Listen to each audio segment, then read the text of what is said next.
1. What if you didn't have to care about everything? In our modern world, exhaustion isn't just physical, it's mental. Every day we are bombarded by 1,000 things asking for our attention.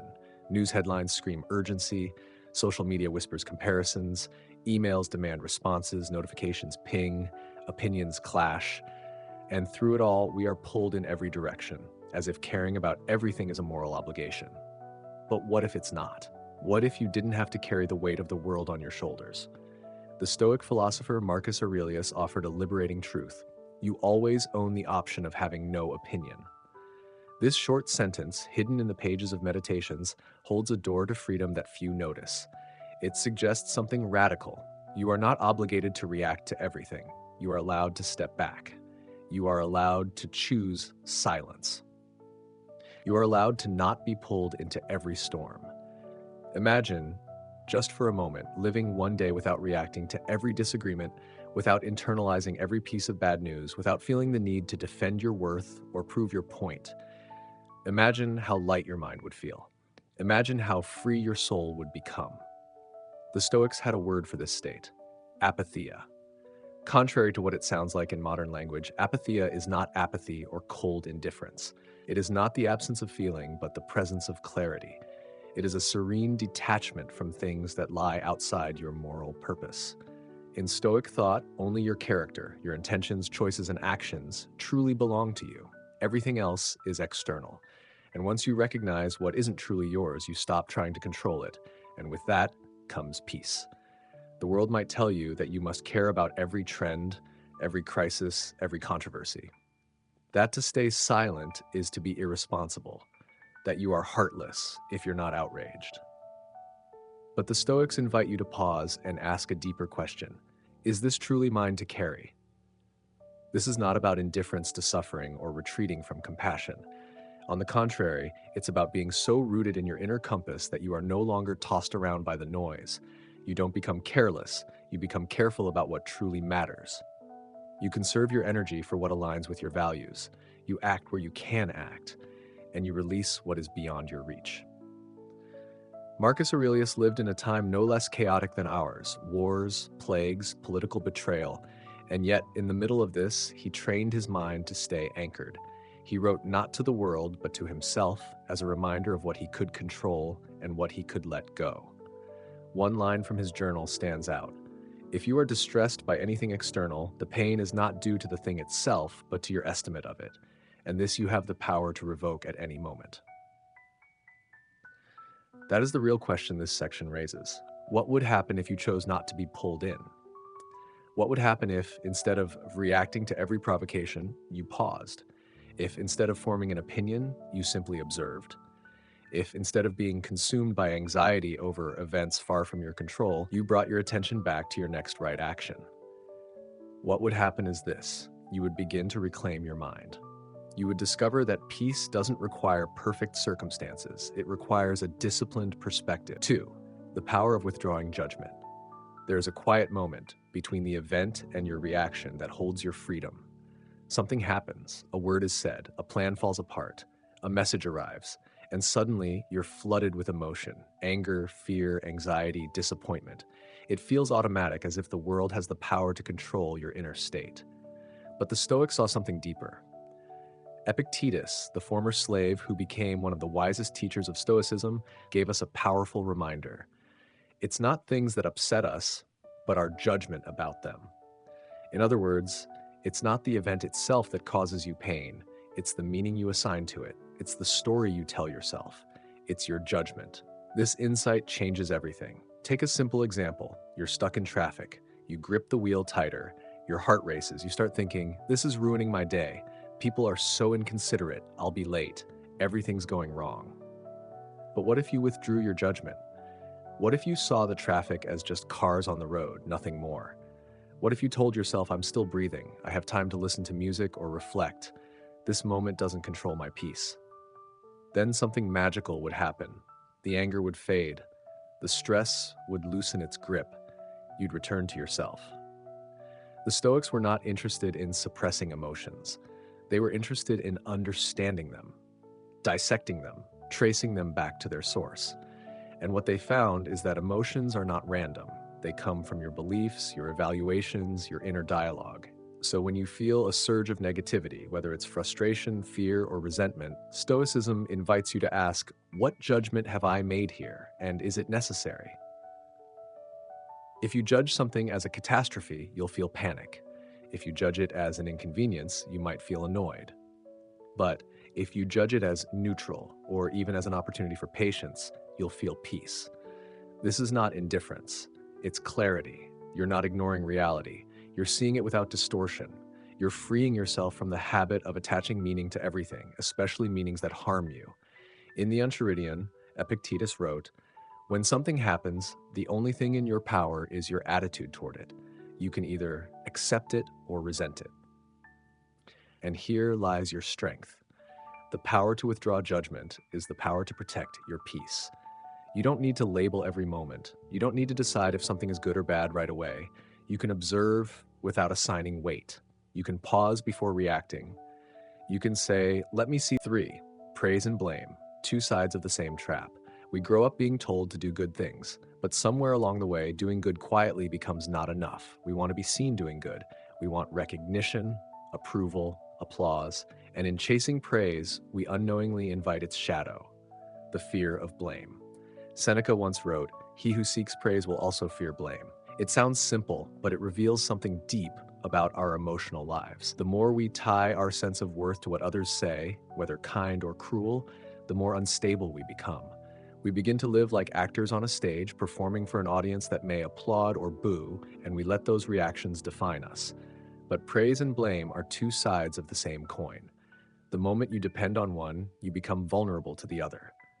Marcus Aurelius, writing to himself in Meditations, reminded his own heart, "The applause of the crowd is worthless." He was not bitter. He was not cynical. He simply saw through the illusion. He understood that public opinion is fleeting, shallow, and often based on misunderstanding.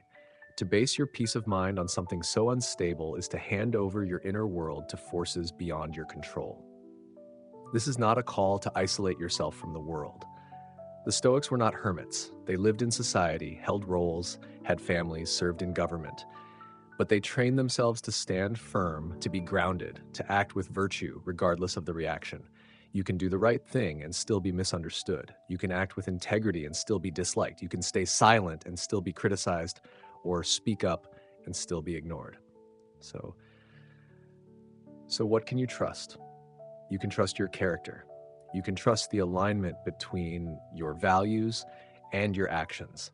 This is the essence of Stoic freedom, to live by principle, not popularity. Seneca, Marcus Aurelius, and Epictetus all knew how seductive praise could be. It feels good, of course. It feels like love, but it's not love, it's approval. And approval can vanish the moment you change, grow, or challenge someone's expectations. That's why the Stoics practiced what we might call inner independence. They reminded themselves daily, I am not better because someone claps, and I am not worse because someone frowns. To them, the goal was not to avoid all criticism or to collect endless compliments. The goal was to become someone who acts rightly because it is right, not because of the rewards. This doesn't mean you have to reject every compliment. You can receive kind words with grace, but you don't have to feed on them. You don't have to chase them. You don't have to build your identity from them. If someone praises you, let it pass like a breeze. If someone insults you, let it pass like a shadow. In both cases, your peace should remain untouched. You don't belong to the crowd. You don't belong to their judgment. You belong to your conscience. Marcus Aurelius asked himself, am I doing this to be praised or because it is the right thing? It's a question worth asking again and again, because if you're driven by praise, you'll hesitate to speak the truth. You'll shrink when you should stand tall. You'll flatter when you should be honest. You'll exhaust yourself trying to be liked, while slowly forgetting who you are.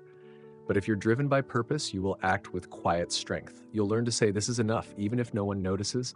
You'll do what's right, even if it's not celebrated. And in that quiet integrity, there is something far more lasting than applause. There is peace. There is freedom. There is letting go of status, titles, and reputation. In a world obsessed with titles and achievements, the Stoics offer a quiet rebellion. Let it all go. They didn't mean to abandon ambition or stop striving to be excellent, but they warned us, repeatedly, not to confuse our worth with our rank, not to mistake recognition for character, and not to believe that the image others see is more important than the reality we live. Marcus Aurelius was the most powerful man in the world, a Roman emperor, ruler of millions, commander of armies, and yet in the privacy of his journal, he reminded himself again and again, fame is emptiness.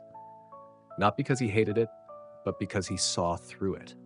He wrote as if to cleanse his own mind from pride, as if to guard himself from the illusions of status. He knew that the moment you start believing your own title is who you are, you've already lost something deeper.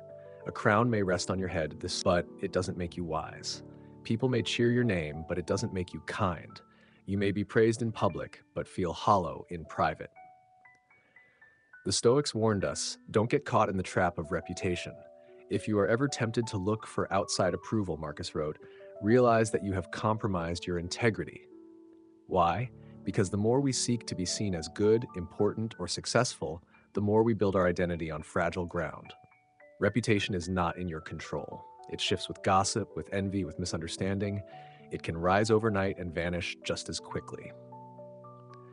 Epictetus put it simply, if you want to improve, be content to be thought foolish. Because real growth often goes unnoticed, and true values are often invisible to the world. The Stoics invite us to stop measuring ourselves by our resumes, stop performing for others, stop chasing validation from people who barely know us. Instead, return to the inner life, where the only judgment that matters is the one we make of ourselves. Letting go of status doesn't mean you stop caring. It means you stop depending. You still show up, you still work hard, you still lead, create, serve. But you no longer need applause to feel worthy. You no longer need a title to feel strong. You no longer need the world to say, you've made it because you've already made peace with yourself. And that is real freedom. When you don't need to prove anything, you can move through life with lightness. You don't carry the burden of impressing. You don't constantly edit yourself to fit someone's expectations. You don't need to broadcast your value. It radiates quietly from within. Marcus Aurelius understood this better than anyone. Despite being emperor, he reminded himself daily that he was just a man, a soul with a body, passing through time. Not a king, not a god, not a legend. Just a student of philosophy, trying to live well. Ambition means tying your well-being to what other people say or do, he wrote. Self-indulgence means tying it to the things that happen to you. But sanity means tying it to your own actions. So let the world chase promotions and plaques. Let it race for followers and fame. The Stoic path moves in another direction, downward, inward, deeper. Let go of the need to be known. Let go of the pressure to perform. Let go of the chase for image. And what remains? A steady mind, a grounded soul, a quiet confidence that doesn't shout or shine, but endures. The lesson is not to hide your gifts or reject honor when it comes. It's to remember that your truest value never came from a title. It came from how you carried yourself when no one was watching. So walk the path with humility, lead with virtue, not vanity, and let your worth speak through your life, not your reputation. 5. The true freedom, needing less, wanting less. What if freedom wasn't about having more, but needing less? To the Stoics, true freedom isn't the ability to do whatever you want, whenever you want. That's not freedom. That's impulse. That's compulsion in disguise. Real freedom, they taught, is the power to not need what others are chasing. It's inner strength, self-command, clarity in a world of craving. Epictetus knew this in the marrow of his bones. Born a slave, owning nothing, not even his own body, he still claimed something far greater than status, a free mind. Is freedom anything else than the power to live as we will? He asked. And to the Stoic, to will rightly means to live in accordance with nature, with reason, with virtue, not with desires that flicker and fade. Strikingly, Epictetus believed that many rich men, his own masters included, were less free than he was, because while he could endure hunger or hardship without losing peace, they could not go a day without indulgence. Their lives were built around appetite. His was built around principle. Freedom is not achieved by satisfying desire, he wrote, but by eliminating it. That's not a call to live in misery. It's a call to release the grip that desire has over you. Most people aren't held back by chains or governments or laws. They're held back by their own longings for more things, more comfort, more praise, more control. The Stoics saw clearly, the more you need, the more you can be manipulated. The more you want, the more fragile your peace becomes. Seneca warned, a wise man is content with himself, because the wise man understands that sufficiency is not found in accumulation, but in simplicity. He knows that needing little is not a sign of weakness, but of tremendous strength. The modern world encourages the opposite: want more, dream bigger, never be satisfied. But what if the real secret to peace isn't in getting more, but in wanting less? This doesn't mean rejecting all pleasure or success. The Stoics weren't ascetics. They didn't deny joy, but they asked us to master our desires, not be mastered by them, to enjoy what life gives, but not be owned by it. Marcus Aurelius, emperor of Rome, had access to every luxury imaginable, yet he chose a life of modesty and restraint. Why? Because he understood. If you can give yourself what you need, you will never be dependent on what others give. That's real freedom. Freedom from the opinions of others because your sense of worth is not borrowed. Freedom from consumerism because your happiness is not for sale. Freedom from the fear of loss because you haven't tied your peace to possessions. The Stoics challenge us to ask a radical question. What if you already have enough? Enough to be calm, enough to be grateful, enough to live well. When you strip away the excess, the hunger for attention, the pursuit of status, the chase for validation, what's left is a kind of clarity, a stillness, a self-sufficiency the world can't touch. Seneca put it beautifully, it is not the man who has too little, but the man who craves more, that is poor. Let that sink in.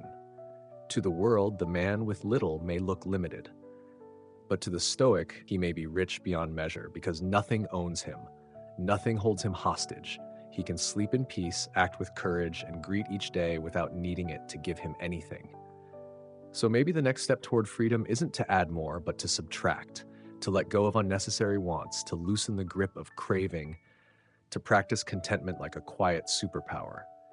Then you'll begin to see what the Stoics saw, that the one who needs little cannot be shaken, that the one who desires less walks lighter, and that the one who finds joy in simplicity is the most untouchable of all. 6. Inner approval over outer applause. In a world obsessed with likes, followers, praise, and attention, what if the Stoics were right to seek something quieter, deeper, and infinitely more stable? They called it inner approval. To them, a life well lived had little to do with the opinions of others. It had everything to do with integrity, how closely you live according to your principles, your reason, your virtue, not how loudly others cheer for you while you do it. Marcus Aurelius, the most powerful man of his time, never forgot this. Despite the grandeur around him, he returned again and again to one simple question: am I being a good person today? Not, did they praise me? Not, did I impress the crowd? But was I just? Was I honest? Was I kind? In his meditations, he reminds himself, be satisfied if you can live each day as a good person. That's it. No standing ovations required. No applause necessary. Because to the Stoics, a clear conscience is better than a noisy reputation. They saw the danger in seeking validation from others. When your worth depends on applause, your peace becomes fragile. You're always chasing approval, performing for an audience whose preferences change like the wind. Today, they love you. Tomorrow, they forget you. That's not a stable foundation for a meaningful life. Epictetus warned, if you want to improve, be content to be thought foolish and stupid. Why? Because true growth often happens quietly, and not everyone will understand it. But if you're grounded in virtue, you don't need them to. You're not living for their approval. You're living in alignment with your principles. The Stoics didn't reject praise entirely. They simply didn't depend on it. They believed in something higher than popularity, consistency with virtue. Seneca put it clearly, what you think of yourself is much more important than what others think of you. Because only you know whether you're being honest. Only you know if your choices match your values. Outer applause can be deceiving. People often cheer for what is flashy, not what is right. But the Stoic asks, is it true? Is it just? Is it virtuous? Not, will they like me for it? That shift from outer judgment to inner compass is life-changing. It frees you. You stop performing, you stop pretending, you stop bending your values to fit into someone else's idea of success. And you start living from the inside out. You make peace with being misunderstood. You become comfortable with silence, with being unseen, because you know you are walking the right path, even if no one is clapping for you. Marcus Aurelius knew that fame was fleeting. He looked at how quickly great names fade from memory. Even emperors are forgotten, statues crumble, stories get distorted. So why chase glory when you could chase goodness? Don't waste time wondering what a good person should be, he wrote. Be one. That's the lesson. Don't ask, what will they think? Ask, is this right? Don't wonder, will this make me stand out? Wonder, does this reflect my character? Don't measure your worth by the noise outside. Listen to the quiet voice within, the one that speaks of honesty, kindness, justice, and wisdom. And when you begin to live by that voice, something remarkable happens. You don't need applause anymore. You don't need to impress. You don't need to prove. You become grounded, unshakable. Because your sense of worth no longer depends on the world's shifting spotlight. It comes from the steady flame of your own integrity. The Stoics teach us, you are not here to entertain the crowd. You are here to live truthfully. And if you can go to bed each night knowing you tried to do that, that's enough. That's everything. 7. Why this indifference is the key to real joy. What if the secret to happiness is not in chasing more, but in needing less? Not in controlling the world, but in not being controlled by it? The Stoics had a word for this kind of freedom. They called it apatheia, not to be confused with apathy or coldness. In Stoicism, apatheia means serenity. It means a calm strength that comes from being unmoved by what doesn't truly matter. It's not a denial of emotions. It's not numbness. It's clarity. When the Stoics talk about indifference, they don't mean detachment from life. They mean detachment from the illusions that bind us, the illusion that we must always get what we want, the illusion that we must be admired, the illusion that we must never lose. They saw through those. They knew that clinging to things, status, approval, possessions, even people, creates suffering, because everything outside of us is uncertain. Everything changes, and the more tightly we grip it, the more we fear its loss. So the Stoic lets go, not out of bitterness, but out of wisdom. To not cling is to not fear. When you're not attached, you're not anxious. When you're not seeking to prove yourself, you're not insecure. When you stop trying to control what cannot be controlled, you find peace. Marcus Aurelius lived with this wisdom in his bones. Surrounded by chaos, responsibility, and constant pressure, he trained his mind to be calm. He reminded himself daily, you have power over your mind, not outside events. Realize this, and you will find strength. And with that strength comes a quiet kind of joy, a joy that does not depend on praise, a joy that is not shattered by loss, a joy that lives in the present, not in some imagined future where everything is finally perfect. Epictetus, born a slave, found that joy. He had nothing, yet was freer than most. He didn't need the world to change for him to feel peace. He had changed how he related to the world. That is what made him unbreakable. As he put it, freedom is the only worthy goal in life. It is won by disregarding things that lie beyond our control. This kind of indifference is powerful, but it is also misunderstood. It doesn't mean you stop caring. It doesn't mean you walk away from love or friendships or your work in the world. It means you stop trying to own or control what was never yours to begin with. You can love deeply, but without trying to possess. You can work with passion, but without tying your worth to the outcome. You can enjoy what life gives you while staying ready to let it go. That is real strength. And that strength creates joy. Not the shallow thrill of getting your way, but the deep joy of living in alignment with truth. Because when you no longer need to prove yourself, you can be yourself. When you're not afraid to lose, you're finally free to love. When you're no longer chasing more, you begin to see what you already have, and that is joy. Seneca said it simply, he is most powerful who has power over himself. That is the freedom Stoicism offers, not freedom to do whatever you want, but freedom from being ruled by your wants. You begin to live from within, not pushed around by every opinion, every fear, every craving. You stand still in a world that spins wildly. You see clearly, you act wisely, and you love freely, not because you need something from others, but because you have something true to give. That's the quiet joy the Stoics knew.